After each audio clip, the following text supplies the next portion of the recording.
सकाळी 10ची वेळ. मला माझ्या एका अविनाश नावाच्या मित्राचा फोन आला. तो पेशाने एक डॉक्टर. त्याचं शहरामध्ये मोठं क्लिनिक पण होतं. अधूनमधून आमचे एकमेकांना फोन व्हायचेच. तसा तो पेशाने डॉक्टर असल्यामुळे भूत प्रेत अशा गोष्टींवर त्याचा पहिल्यापासूनच विश्वास नव्हता. पण मी एक पॅरानॉर्मल इन्व्हेस्टिगेटर असल्यामुळे तो बऱ्याच वेळा माझ्याशी अशा पॅरानॉर्मल इन्व्हेस्टिगेशन केसेसबद्दल चर्चा करायचा आणि त्यामध्ये त्याला थोडासा इंटरेस्ट पण वाटायचा. त्या दिवशी मला वाटलं की कदाचित त्याने याच विषयावर बोलण्यासाठी माझ्यासाठी फोन केला असेल. मी फोन रिसीव्ह केला. त्यावेळी अविनाश समोरून बोलायला लागला.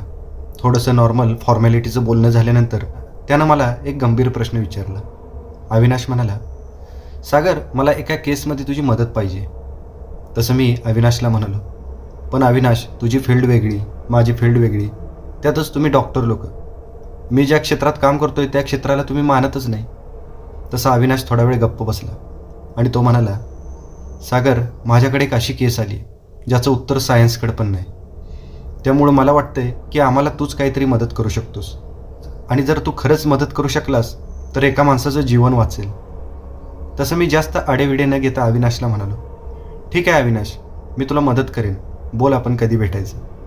तसा अविनाश म्हणाला, उद्या सकाळी 10 वाजता तू माझ्या क्लिनिकवर ये. मी त्यावेळी त्या पेशंटला माझ्या क्लिनिकमध्ये बोलावून घेतो. तसं ठीक आहे म्हणून मी पुन्हा फोन ठेवला. आता दुसऱ्या दिवशी सकाळी 9:30 वाजता मी घरातून बाहेर पडलो. शहरामध्ये जायला मला तसा पण अर्धा तास लागतच होता. 10 वाजेपर्यंतच मी अविनाशच्या हॉस्पिटलमध्ये पोचलो.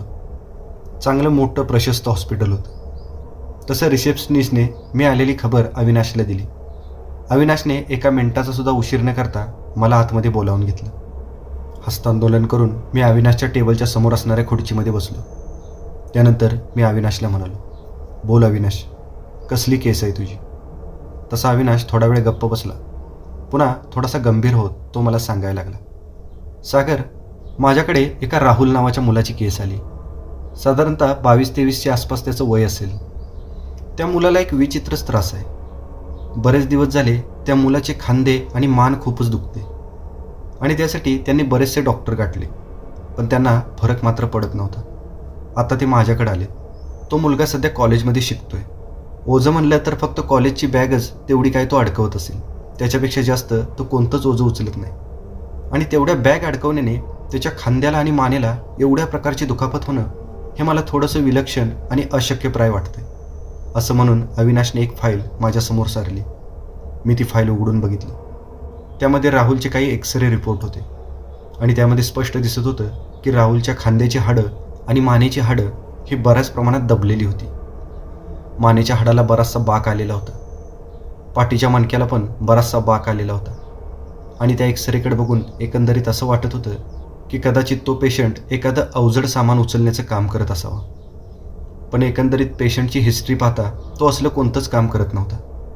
तो एक स्टुडंट होता. मी आता ती फाईल व्यवस्थित बघत असतानाच अविनाशने मला दुसरी एक गोष्ट सांगितली.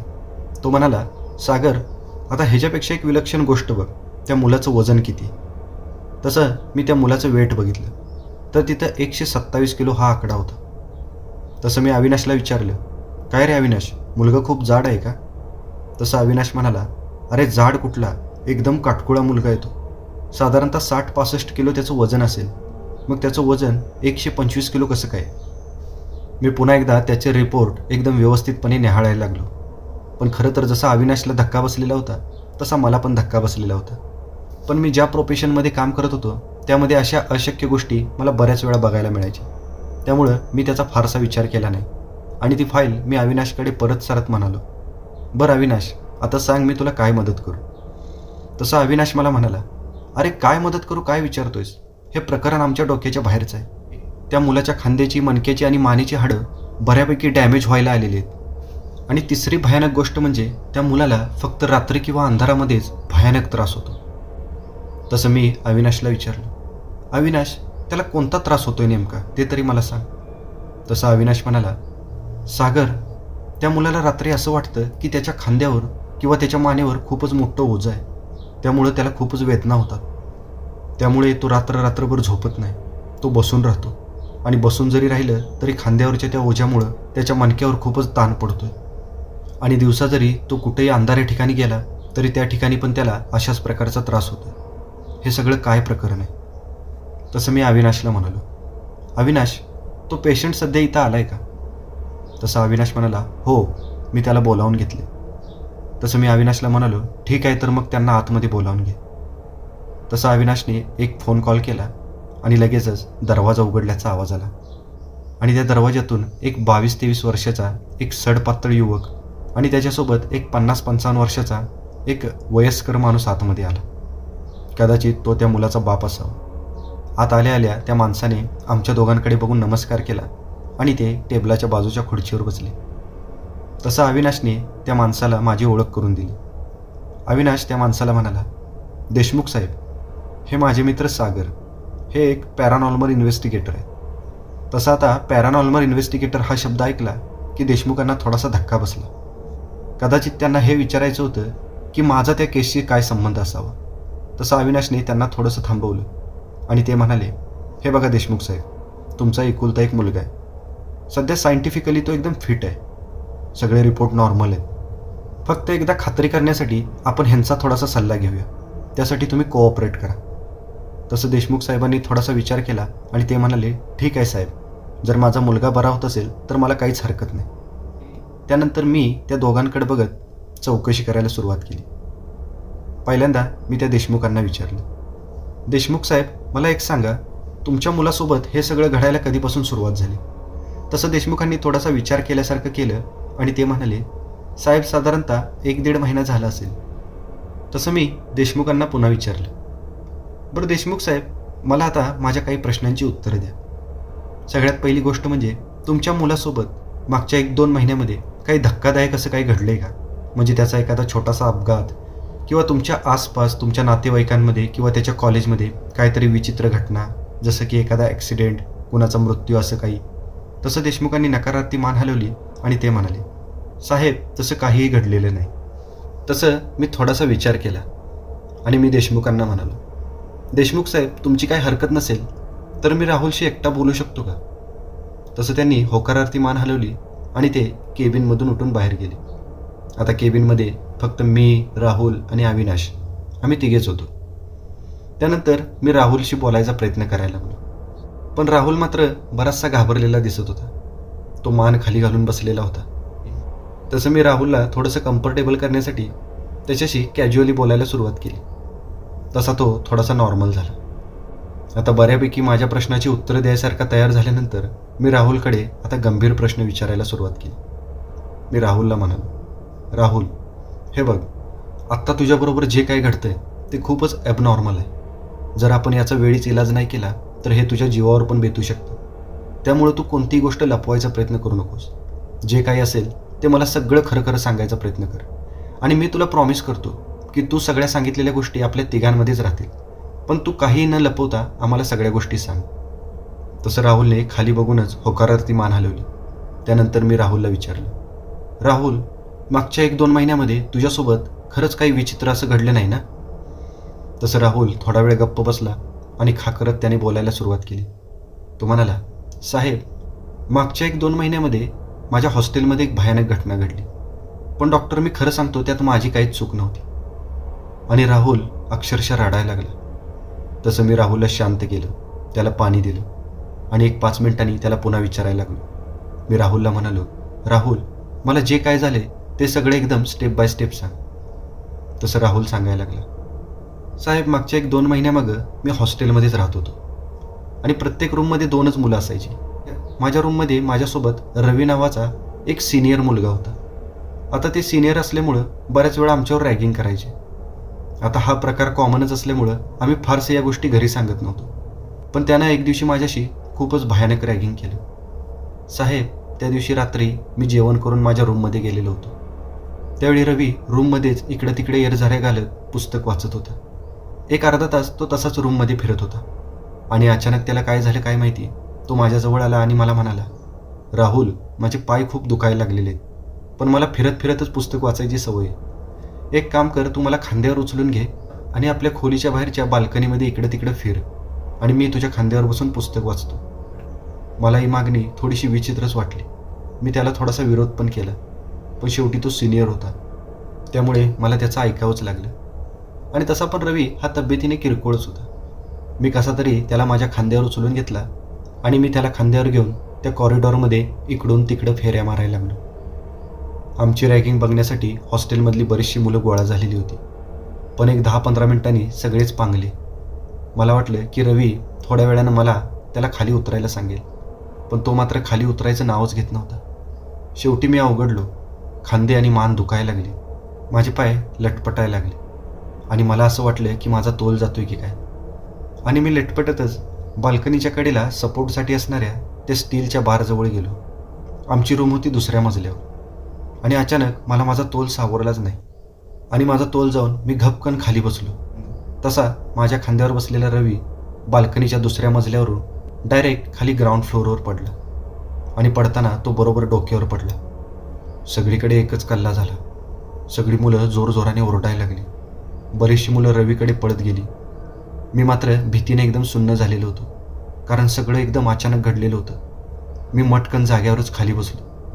10 मिनिटात हॉस्टेलचे रेक्टर पळत आले. त्यांनी ॲम्ब्युलन्सला फोन केला. ॲम्ब्युलन्स पण आली. रवी खूपच गंभीर जखमी झालेला होता. त्याला हॉस्पिटलमध्ये नेलं, पण हॉस्पिटलमध्ये नेल्यावर कळलं की तो जाग्यावरच मरण पावलेला होता. आणि या गोष्टीचा मला खूपच धक्का बसला आणि फक्त मलाच नाही तर पूर्ण कॉलेजला या गोष्टीचा धक्का बसला. दुसऱ्या दिवशी कॉलेजमध्ये चौकशीसाठी पोलीस पण आले.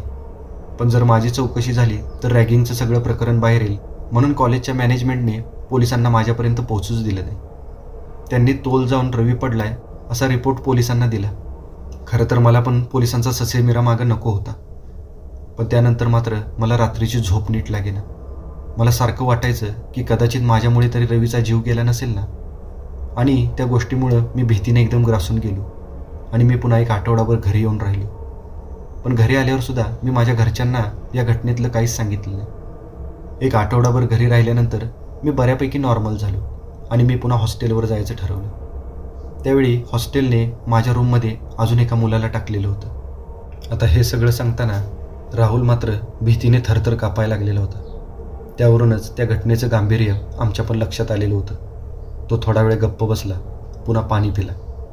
तसं मी राहुलला पुन्हा एकदा विचारलं, राहुल, मला मान्य आहे की या गोष्टीमध्ये तुझी काहीच चूक नाही, पण मला एक सांग की या घटनेनंतर तुझ्यासोबत काही विचित्र वगैरे घडायला सुरुवात झाली का? तसं राहुलनं थोडासा विचार केला आणि तो म्हणाला, हो साहेब, या घटनेनंतरच माझ्याशी बऱ्याचशा विचित्र गोष्टी घडायला लागल्या. सगळ्यात पहिली घटना सांगतो तुम्हाला साहेब. मी एक आठवड्याभराने हॉस्टेलवर गेलेलो होतो आणि त्या दिवशी हॉस्टेलवरची माझी पहिली किंवा दुसरीच रात्र असेल. रात्री 11 वाजता मला अचानक जाग आली, कारण आमच्या रूमचा दरवाजा बाहेरून कुणीतरी नॉक केलेला होता. मी आता अंथरुणामध्ये उठून बसलो. क्षणभर मला वाटलं की मला भास झाला असेल. माझा दुसरा रूम पार्टनर पण गाढ झोपलेला होता. रूममधली लाईट ऑफ होती. मी 5 मिनटं तसाच अंथरुणामध्ये बसून राहिलो. तेवढ्यात पुन्हा एकदा दरवाजावर नॉक झाला. तसं मला वाटलं की कदाचित बाहेर कुणीतरी आलं असेल, म्हणून मी उठलो आणि दरवाजाजवळ जाऊन दरवाजाची कडी उघडून दरवाजा उघडून बाहेर गेलो. पण बाहेर कॉरिडॉरमध्ये कुणीच नव्हतं. कॉरिडॉरमधली लाईट ही रात्रभर ऑनच असायची. मी इकडे तिकडे व्यवस्थित बघितलं. मला वाटलं की कदाचित कुणीतरी माझी चेष्टा पण करत असेल, म्हणून मी बाथरूमकडे वगैरे चक्कर टाकून आलो. पण सगळीच मुलं गाढ झोपलेली होती. तसं मी पुन्हा एकदा माझ्या रूममध्ये जाऊन झोपायचा प्रयत्न करायला लागलो. तसं पुन्हा एकदा माझ्या दरवाजावर कुणीतरी टकटक केलं. तसा मात्र मी एकदम धडपडून जागा झालो आणि मला जाणवलं की माझ्याबरोबर खरंच काहीतरी विचित्र घडते. मी पुन्हा एकदा दरवाजाजवळ गेलो आणि दरवाजा उघडला आणि विजेच्या वेगाने बाहेर गेलो. तसं मला कॉरिडॉरमध्ये एक धुसरशी आकृती दिसली, एखाद्या मुलासारखी. पहिल्यांदा माझ्या डोळ्यावर विश्वासच बसला नाही आणि मी डोळे चोळायला लागलो आणि मी पुन्हा नीट निरखून बघणार तेवढ्यात ती आकृती माझ्या डोळ्यासमोरून गायब झालेली होती. त्यामुळे मला खरं काय आणि खोटं काय तेच कळत नव्हतं. क्षणभर वाटलं की मला खरंच ती आकृती दिसली होती, पण दुसऱ्या क्षणाला वाटलं की कदाचित मला भास पण झाला असेल आणि मी दरवाजा बंद करून पुन्हा झोपलो. पण त्या रात्री प्रत्येक अर्ध्या पाऊण तासाला माझ्या रूमवर कुणीतरी नॉक करून जायचं. त्यामुळं मी त्या रात्री कसलाच झोपू शकलो नाही. दुसऱ्या दिवशी रात्री पण असंच घडायला लागलं. पण दुसऱ्या दिवशी रात्री 12-1 वाजता मला अचानक माझं सगळं अंग दुखायला लागल्यासारखं जाणवायला लागलं. क्षणभर मला वाटलं की माझ्या खांद्यावर कुणीतरी येऊन बसलेलं असावं. मी तसाच चाचपडत उठलो आणि रूममधला दिवा लावला. पण माझ्या आसपास कुणीच नव्हतं. पण माझे खांदे मात्र भयानक दुखत होते मान अवघडून गेलेली होती. मी आरशासमोर गेलो आणि स्वतःकडे बघायला लागलो. माझे खांदे चांगलेच वजनाने झुकलेले होते आणि त्या दिवशीपासून मला हा त्रास चालू झाला. प्लीज डॉक्टर, मला यातून वाचवा. रात्र झाली की माझ्या खांद्यावर ते अज्ञात ओझं येतं. मी आता हे नाही सोसू शकत, असं म्हणून राहुल आता मोठमोठ्याने रडायला लागला. तसं मी राहुलचा हात माझ्या हातात घेतला आणि मी त्याला म्हणालो, राहुल, मी तुला प्रॉमिस करतो, मी तुला यातून नक्कीच बाहेर काढीन. फक्त मला तुझे काही फोटो काढायचे, त्यासाठी तुझी परमिशन आहे का? तसं त्याने होकारार्थी मान हलवली. मी पुन्हा राहुलच्या वडिलांना पण केबिनमध्ये बोलावून घेतलं. त्यानंतर आमच्या चौघांमध्ये बरीचशी चर्चा झाली आणि आम्ही सगळेजण राहुलला घेऊन एका अंधाऱ्या खोलीमध्ये गेलो. जाताना मी माझ्यासोबत माझी बॅग पण घेतलेली होती. त्या बॅगमध्ये अल्ट्राव्हायोलेट कॅमेरे, नाईट विजन कॅमेरे आणि माझ्या इन्व्हेस्टिगेशनसाठी लागणारं बरंचसं सामान होतं. त्या सगळ्या सामानाचा व्यवस्थित सेटअप मी त्या रूममध्ये लावलेला होता आणि त्यानंतर आम्ही चौघांनी त्या खोलीमध्ये प्रवेश केला. ती खोली बरीचशी एकांतामध्ये होती, जेणेकरून आम्हाला कुणी डिस्टर्ब करू शकणार नाही आणि अविनाशने पण तशी काळजी घेतलेली होती. सेटअप लावल्यानंतर आम्ही सगळेजण त्या खोलीमध्ये गेलो. त्यावेळी दिवा चालूच होता. आम्ही त्या खोलीच्या मधोमध एक खुर्ची ठेवलेली होती आणि त्यावर मी राहुलला बसायला सांगितलं. चारी कोपऱ्यामध्ये बरेचसे कॅमेरे लावलेले होते. माझ्या हातामध्ये एक EMF मीटर पण होता. जर त्या रूममध्ये कोणतीही नकारात्मक ऊर्जा आली तर तिचं अस्तित्व मला त्या EMF मीटरद्वारे कळणार होतं. आता सगळा सेटअप लावल्यानंतर मी माझ्या इन्व्हेस्टिगेशनला सुरुवात केली. सगळ्यात आधी आम्ही सगळेजण आता एका बाजूला जाऊन बसलो आणि जसा मी इशारा केला तसा अविनाशने रूममधल्या सगळ्या लाईट्स ऑफ केल्या आणि जशा सगळ्या लाईट्स ऑफ झाल्या तसा 1 मिनिटभराच्या काळातच राहुल विवळायला लागला, जसं की त्याला कसला तरी त्रास होत असा. तसं मी राहुलला विचारलं, राहुल काय होतंय? तसं राहुल म्हणाला, माझ्या खांद्यावर ते ओझं आलंय बघा, मला खूपच वेदना व्हायला लागली. तसं मी माझे सगळे कॅमेरे चालू केले आणि EMF डिटेक्टरच्या स्क्रीनवर बघायला लागलो आणि अचानकच EMF डिटेक्टरच्या स्क्रीनवर मला बऱ्याचशा फ्रिक्वेन्सीज दिसायला लागल्या. याचा अर्थ हाच होता की आता कोणती तरी अज्ञात शक्ती या रूममध्ये आलेली होती. मी आता नाईट विजन कॅमेऱ्याने आणि UV कॅमेऱ्याने राहुलचे बरेचसे फोटो काढले आणि त्यानंतर एक 5 मिनिटात त्या खोलीतली लाईट लावली. तसा राहुलच्या खांद्यावरचा भार अजून एकदा हलका झाला. त्यानंतर त्या सगळ्या कॅमेऱ्यातून मिळालेला डेटा मी माझ्या लॅपटॉपला कनेक्ट केला आणि सगळ्यांना माझ्या बाजूला बोलावून घेतलं आणि त्यावेळी आमच्या कॅमेऱ्यात जे कॅप्चर झालेलं होतं, जे आम्हाला त्या लॅपटॉपच्या स्क्रीनवर दिसत होतं, ते खूपच भयानक होतं. ते बघून आमच्या सगळ्यांना धक्काच बसला.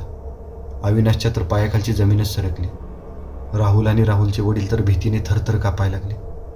जसं आम्ही त्या रूममधली लाईट ऑफ केली तसं राहुलच्या खांद्यावर एक काळी आकृती तयार व्हायला लागली. पहिल्यांदा ती आकृती थोडीशी पुसट होती, पण हळूहळू ती आकृती चांगलीच गडद झाली आणि त्याला एक आकार आला माणसासारखा. आणि त्यानंतर आम्हाला स्क्रीनवर स्पष्ट दिसायला लागलं की राहुलच्या खांद्यावर कुणीतरी बसलेलं होतं. आता अविनाश मला विचारायला लागला, सागर, हे सगळं काय आहे? तसं मी त्या चौघांना सांगायला लागलो, अविनाश, सगळं प्रकरण माझ्या लक्षात आलंय आणि तुम्हाला काय ते मी सांगतो. जसं की आता मगाशीच आपल्याला राहुलने सांगितलं की त्याच्या हातून चुकून त्याच्या हॉस्टेलमधल्या एका मुलाचा मृत्यू झाला, म्हणजे रवीचा मृत्यू झाला. पण रवी जरी मेलेला असला तरी त्याचा आत्मा मात्र याच जगामध्ये अडकून राहिला आहे आणि तो आपल्या मरणासाठी राहुलला जबाबदार ठरवतोय आणि त्याचाच बदला घेण्यासाठी तो राहुलचा पिछा सोडत नाही. तो त्याच्या खांद्यावर बसतोय, दिवसभर त्याला त्रास द्यायचा प्रयत्न करतोय. तसा अविनाश मला विचारायला लागला, मग सागर, यावर उपाय काय? तसं मी त्या चौघांकडे बघत म्हणालो, आता याचा एकच उपाय. जसं आपण आत्ता रवीच्या आत्म्याला बोलवलं होतं तसं आपण पुन्हा एकदा त्याला बोलवूया आणि त्याच्याशी संपर्क साधूया. आपल्याकडे तशी साधनं पण आहेत आणि आपण त्यातनं त्याच्या मनातील शंका क्लिअर करायचा प्रयत्न करू. वेळ पडली तर त्याची माफी मागू आणि त्याची पण या जगातून मुक्ती करू. पण यासाठी मला तुमच्या सगळ्यांची परमिशन पाहिजे. तसं त्या तिघांनी एकमेकांकडे बघितलं आणि सगळ्यांनीच होकारार्थी मान हलवली. तसं मी त्या सगळ्यांना म्हणालो, ठीक आहे, तर मग आपण त्या प्रोसेसला सुरुवात करूया. त्यानंतर आम्ही पुन्हा खोलीचा दरवाजा एकदम व्यवस्थित बंद केला. पुन्हा एकदा राहुलला आम्ही त्या खोलीच्या मधल्या खुर्चीवर बसवलं आणि मी इशारा करताच अविनाशने त्या खोलीतला दिवा विझवला. तसं 1 मिनिटाच्याच काळाने राहुल पुन्हा एकदा कणायला लागला. माझ्या EMF डिटेक्टरवर पुन्हा एकदा फ्रिक्वेन्सीज दिसायला लागल्या. याचा अर्थ हाच होता की रवीचा आत्मा पुन्हा एकदा त्या खोलीमध्ये आलेला होता. तसं मी माझ्या बॅगमधला ट्रान्सलेटर काढून माझ्या हातामध्ये घेतलं आणि मी मोठ्याने विचारलं, रवी, मला माहिती आहे की हे सगळं तूच करतोय, पण तू हे सगळं का करतोय? तसं आम्हाला त्या अंधाऱ्या खोलीमध्ये कसली तरी हालचाल, कसली तरी फुसफुस जाणवली. आम्हाला काही दिसत नव्हतं, पण आम्हाला सारखं वाटत होतं की त्या रूममध्ये काहीतरी इकडून तिकडं फिरतंय. अचानक कसला तरी विचित्र आवाज झाला आणि माझ्या ट्रान्सलेटरवर काहीतरी सिग्नल मिळाले आणि ते सिग्नल ट्रान्सलेटरने आपल्या भाषेमध्ये ट्रान्सलेट केले आणि त्यावर एक शब्द आलेला होता, बदला. म्हणजे रवीला बदला घ्यायचा होता. तसं मी पुन्हा रवीच्या आत्म्याला म्हणालो, हे बघ रवी, तुझ्याबरोबर जे काय घडलं ते खरंच दुःखद होतं, पण यामध्ये राहुलचा काही दोष होता. तूच तर त्याच्यावर रॅगिंग करायला गेला होतास. मग आता तू झालेल्या घटनेसाठी राहुलला का जबाबदार धरतोयस? आणि अशा बदल्याच्या भावनेमध्ये तू कायमस्वरूपी या भूत योनीमध्ये अडकून राहशील. यातून तुझी कधीच मुक्तता होणार नाही. त्यामुळं या सगळ्या बदल्याच्या भावनेचा त्याग कर आणि या जगातून मुक्त होऊन जा. तसं पुन्हा एकदा कसली तरी हवेत फुसफुस जाणवली आणि स्क्रीनवर पुन्हा एकदा सिग्नल आले. ते सिग्नल ट्रान्सलेटरने ट्रान्सलेट केले आणि स्क्रीनवर एक शब्द तयार झाला, जाणार नाही. तसं आता मी थोडासा आक्रमक पवित्रा घेतला आणि मी रवीच्या आत्म्याला म्हणालो, हे बघ रवी, मला तुझं नाव कळलेलं आहे आणि मी परमेश्वराचं नाव घेऊन तुला आदेश देतो की तू हे जग सोडून तुझ्या जगामध्ये निघून जा. असं म्हणून मी जोरजोराने परमेश्वराचं नाव घ्यायला लागलो. तसं पुन्हा एकदा हवेत कसली तरी फुसफुसाट जाणवली. ट्रान्सलेटरच्या स्क्रीनवर बरेचसे शब्द उमटले आणि त्या शब्दावरून जाणवत होतं की रवीच्या आत्म्याला त्रास होत असावा. तसं मी माझं परमेश्वराचं नाव घ्यायचा सपाटा अजूनच वाढवलं. 5 मिनटं वातावरण चांगलंच गरम झालेलं होतं, पण थोड्याच वेळात रूममधलं वातावरण पूर्णपणे शांत झालं. राहुलच्या मानेवरचा भार पुन्हा एकदा हलका झाला आणि तो मला म्हणाला, साहेब, माझ्या मानेवरचा भार पूर्णपणे हलका झाला आहे. तसं आम्हाला खात्री पटली की रवीचा आत्मा त्या खोलीमधून निघून गेला असेल. मी EMF डिटेक्टरच्या स्क्रीनवर पण बघितलं, त्यावर पण आता अगदीच निगेटिव्ह सिग्नल दिसत होते. म्हणजे रवीचा आत्मा आता खरंच त्या खोलीतून निघून गेलेला होता. आम्ही पुन्हा सगळ्या रूममधल्या लाईट्स ऑन केल्या आणि परत एकदा खात्री करण्यासाठी मी पुन्हा एकदा त्या रूममधल्या सगळ्या लाईट्स ऑफ केल्या. आम्ही 10 मिनटं वाट बघितली, पण आत्ता मात्र राहुलच्या खांद्यावर कसलाच भार आलेला नव्हता. आम्ही पुन्हा एकदा लाईट ऑन केली आणि सुटकेचा निश्वास सोडला.